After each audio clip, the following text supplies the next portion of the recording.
Welcome to Mill Creek.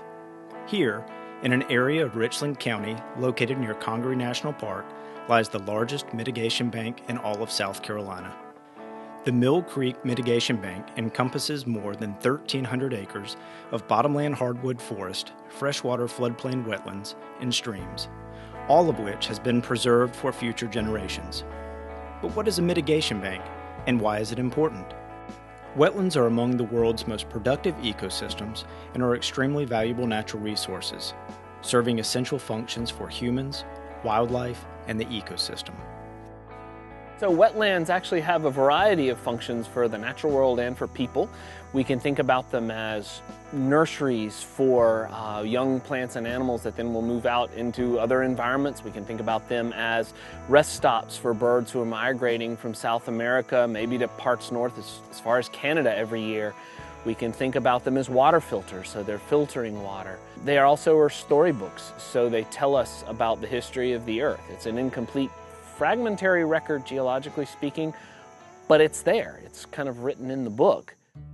Wetlands provide lots of benefits for people. I think the wetlands here provide a lot of benefits in slowing down flood pulses so that they don't move downstream too fast to Lake Marion and other points. They also provide recreational opportunities for folks who want to come out and paddle and hike to experience these bottomland forests. They also provide personal connections, so opportunities for solace and solitude, for people to get away or to connect with history, those who came before us in a different way. So lots of value to people in having protected wetlands. In spite of their importance, wetland areas are under constant pressure due to land use changes associated with agriculture and urban development. As human populations grow, new neighborhoods are built and roads are constructed and expanded.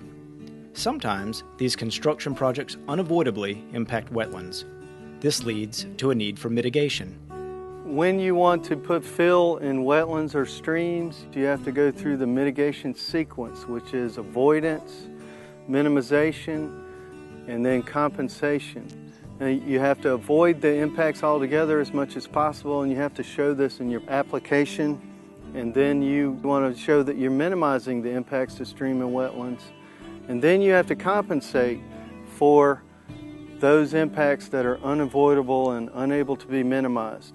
And once you do that, then you need to go someplace else, and whatever impacts you have to streams and wetlands, you have to compensate for those wetlands and stream impacts, and that's what mitigation credits are.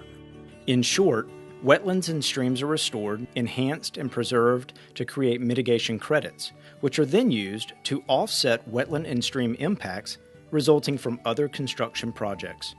You can take a large area that has been impacted in the past with dikes or dams or drainage systems or all kinds of impacts, and restore those wetlands and enhance them with upland buffers and put back the native vegetation and improve the hydrology to a point where you create mitigation or compensation credits so that you can sell those or use them for other people to impact wetlands and streams in other areas. This is the largest mitigation bank in the state to date. One of the more complex from a technical standpoint as well, being right here on the Congaree.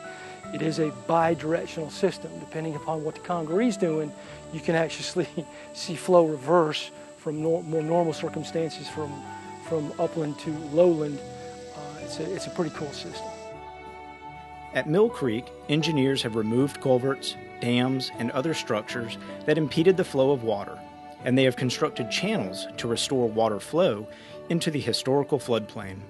In upland areas, planted pine trees have been harvested and their stumps removed to enable the return of the native forest. Regular monitoring of water quality, hydrology, and plant and animal diversity are ongoing. When this project started, there were essentially no fish here. And just a little bit of shocking that we did this morning, we captured gambusia, which is mosquito fish. It's more of a pioneer species here because it's more hardy. It's going to be one of the first ones that comes in and can tolerate the conditions here as this ecosystem is being reestablished. Both the Mill Creek property and the mitigation bank are owned by Richland County, thanks to the penny sales tax.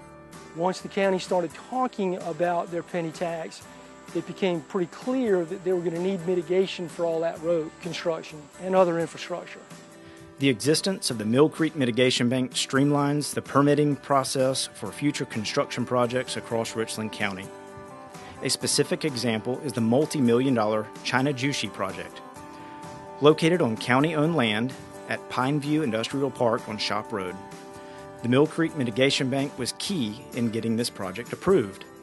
The Mill Creek property also provides a place for floodwaters, like those seen in October of 2015, to dissipate and spread safely, reducing impacts to developed areas, roads, homes, and schools. Protecting areas like the Mill Creek property is one of the most effective, long-term strategies to prevent flood damage. It's a unique environment here in Richland County, a lot of wildlife and unique organisms down here, and it's also a way for Richland County to put in some needed roads, mitigating property and making improvements down here where they can put in some roads to help the citizens of Richland County. In the long term, the Mill Creek property is protected by a permanent conservation easement held by the Richland Soil and Water Conservation District. This protection will ensure the land is available to future generations with public access for recreation and education. For more information, please contact the Richland Soil and Water Conservation District at 803-576-2080.